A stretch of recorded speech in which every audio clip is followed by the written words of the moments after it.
El final del camino. La historia del misionario y adorado cuentacuentos Eric B. Hale, que no debes dejar de leer. Él y su esposa Agnes pasaron 20 años como misioneros en Birmania. Él nació en Australia en 1894. Me gustaría contarles acerca del gran día cuando el bien y el mal se deban separar, y no les hablo de una fábula astutamente diseñada, ya que fui testigo ocular de estos hechos. Dios me dio un adelanto de ese día y sé cómo el bien y el mal se separan. Estuve ahí. Sé la dicha que pertenece a aquellos a la diestra de Dios. He visto el llanto y el lamento y el crujir de los dientes de aquellos que esperaron hasta que fue demasiado tarde.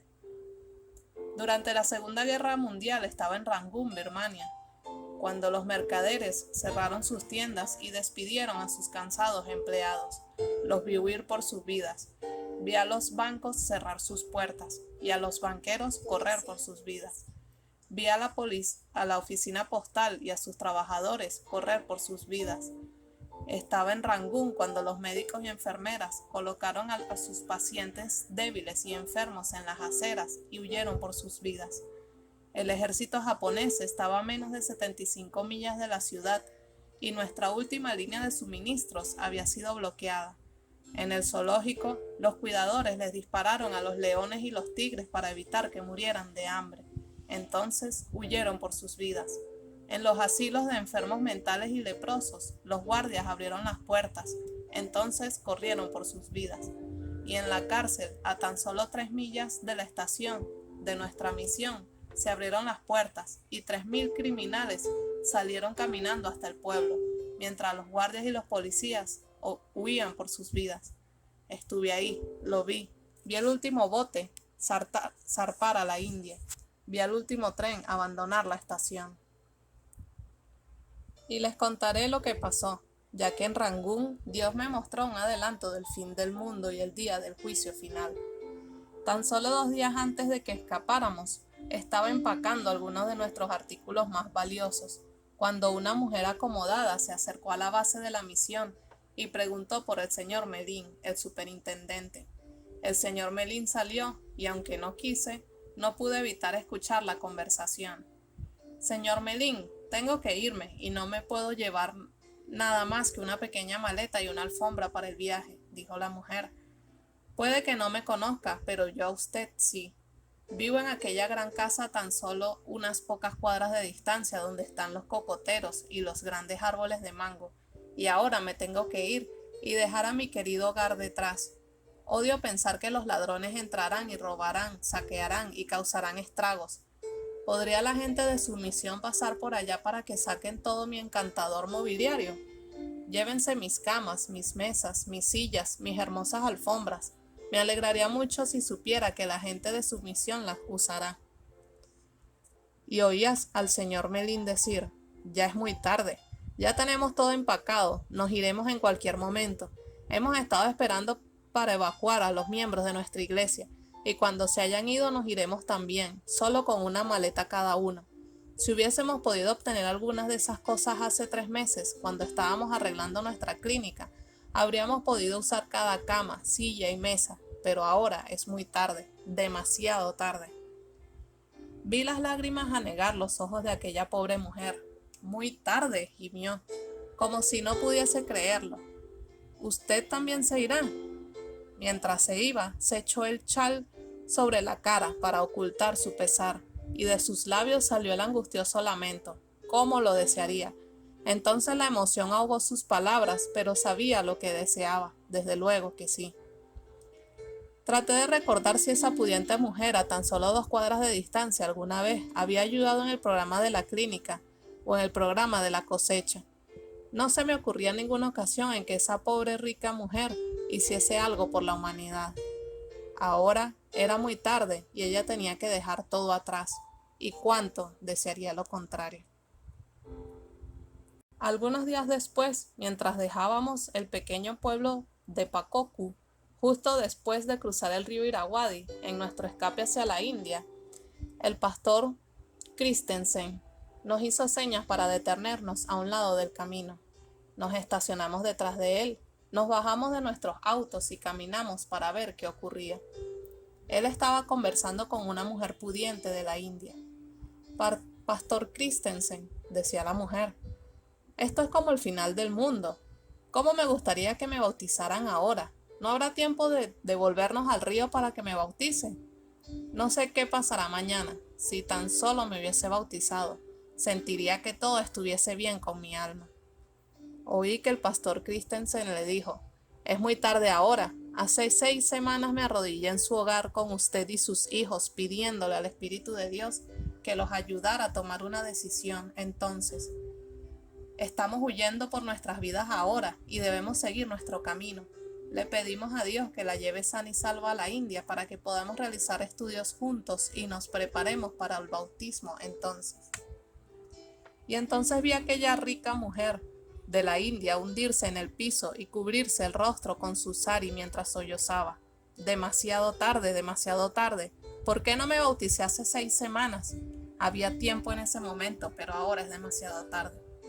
Es imposible olvidar palabras así. Quiero cambiar la imagen, porque quiero asegurarles que algunas personas llegaron al final del camino sabiendo que habían servido a Dios con toda su alma, corazón y fuerza. Le habían dado al Señor lo mejor que tenía y cuando pasaban por lugares incómodos y circunstancias difíciles, tenían una sonrisa triunfal en sus rostros. Cuando vivimos a la altura de toda la luz que tenemos y le servimos a Dios con toda nuestra alma, corazón y fuerza, podemos acercarnos al final del camino con confianza y dicha. Cuando yo llegue al final del camino, quiero que mi rostro se ilumine con confianza y dicha. ¿Ustedes no? Cuando llegué al final del camino, vi la división entre aquellos a la derecha y a la izquierda. Todo el camino desde Rangún habíamos viajado con cada tipo imaginable de personas. Los ricos, los pobres, los grandes, los chicos, los esclavos, los libres. Vi a los ricos con sus sirvientes y sus camas plegables. Acampaban a un lado del camino con opulencia. Vi a los pobres en su pobreza sentados en el polvo comiendo una porción de arroz que medio habían cocido en una cazuela de bambú. Vi a hombres con uniformes de $100 pasando con su grandeza y hombres pequeños con ropas de 50 centavos, alrededor de sus cinturas caminando a su lado con humildad. Vi cada tipo imaginable de persona hasta que llegamos al final del camino. Allí algo ocurrió. Fue como si un general mágico hubiese usado una varita mágica y todo el camuflaje de la vida hubiese desaparecido. Los ricos tuvieron que dejar sus autos y sirvientes detrás y tuvieron que salir del país a pie, con no más de 60 libras de equipaje. Los pobres también andaban a pie, con una carga similar de equipaje. Si no, es que era menos. Los grandes y los chicos se iban a pie, pero nadie se le permitía llevar más de 60 libras de equipaje. Y cuando nos parábamos, ya no había diferencias entre el rico y el pobre o el grande y el chico. Todos dormían sobre un piso de bambú en el suelo. No había suficiente agua para bañarse y nadie se afeitaba. No importaba qué clase de cuenta bancaria tenías, qué clase de auto manejabas o en qué clase de casa vivías, solo importaba lo que eras. Pero en cada campamento vivía 2 grupos diferentes de personas. Era como si alguien hubiese levantado una cerca en cada campamento. Era como si un general Tácito hubiese estado en la entrada de cada campamento y dijera: tú a la derecha y tú a la izquierda, tú quédate aquí y tú ve para allá. Pero no eran los ricos y los pobres, eran los buenos y los malos. No eran los grandes y los chicos, eran los amables y los desagradables. No eran los esclavos y los libres, eran los abnegados y los egoístas. Estaban los que cantaban alabanzas al nombre de Cristo y los que maldecían y blasfemaban aquel sagrado nombre. Yo estaba ahí, lo vi. Cuando yo era un niño, creía que Cristo haría que las naciones marcharan hacia Él, y como un majestuoso regente indicaría: tú a la derecha y tú a la izquierda. Cambié de parecer. Ahora sé cómo se hace la división. No vi a nadie dividiéndolos y no escuché a nadie decir: tú a la derecha y tú a la izquierda. Vi que los buenos se colocaban a la derecha porque eran buenos y allí era donde pertenecían. Estaban donde la gente hablaba amablemente, porque así era el modo en que ellos mismos hablaban desde hace un tiempo. Aquellos que blasfemaban se ponían con los blasfemos, porque habían hecho aquello desde siempre. Los desagradables y los egoístas se ponían con sus similares porque siempre habían sido así. Así que cuando llegamos al final del camino, tan naturalmente como el agua y el aceite no se mezclan después de haber sido agitados juntos, los buenos fueron a un lugar del campamento y los malos al otro. Así es la forma como los buenos y los malos serán separados en aquel gran día en que Cristo venga. Si tú y yo queremos estar a la diestra de Dios, entonces mejor nos ponemos allí desde ahora y permanezcamos ahí hoy, mañana y el día siguiente, y todos los días hasta que Cristo regrese. Ese es el único modo en que podemos asegurarnos de estar a su diestra. Descubrí algo más en esa experiencia durante la guerra. Descubrí que aquellos que pertenecían a un lado eran infelices si estaban en el otro lado, y aquellos de un grupo no podían ser contratados, comer o asociarse con los del otro. Una noche los del grupo de la derecha me dijeron: «Señor Hale, ¿puede tocar la trompeta para nosotros?». Les pregunté: «¿Qué quieren que toque?». Respondieron: «Lleva el nombre de Cristo contigo». Saqué mi vieja trompeta, ya que aún la llevaba conmigo. Comencé a tocar el himno que me pidieron. Un hombre que pertenecía al otro lado estaba sentado sobre una roca debajo de mí. Escuchó por un momento, tal vez para ver si tocaba Roll Out the Barrel o algo así. Pero cuando se dio cuenta que estaba tocando himnos, se cubrió los oídos con las manos y corrió hacia el otro lado del campamento, diciendo: «No pertenezco aquí, sáquenme de aquí rápido». Pertenecía a aquellos que maldecían y decían malas palabras, y era un castigo para él estar con gente que cantaba: «Lleva el nombre de Cristo contigo, hijo del lamento y el pesar». Mis queridos jóvenes, si quieren asegurarse que estarán entre aquellos que le canten y alaben a Dios a su diestra cuando venga, vayan donde haya gente que le cante alabanzas a horas. Entonces, cuando lleguen al final del camino, naturalmente estarán entre aquellos a la diestra de Dios. Vi algo en mi adelanto del día del fin del mundo. Vi el castigo de los malvados. No los vi arder en llamas, pero vi el humo de su tormento ascender al cielo. Habíamos llegado al comienzo del camino indio y fuimos llevados al hermoso campamento de evacuación Impai. Teníamos bonitas barracas de bambú y agua caliente para bañarnos. Imagínense. Pero de nuevo me di cuenta que los buenos estaban por un lado y los malos por el otro. Los buenos comenzaron a bañarse y a afeitarse, pero en el otro extremo de las barracas solo pensaban en licor. Preguntaban dónde estaban las licorerías y los hombres y mujeres iban juntos.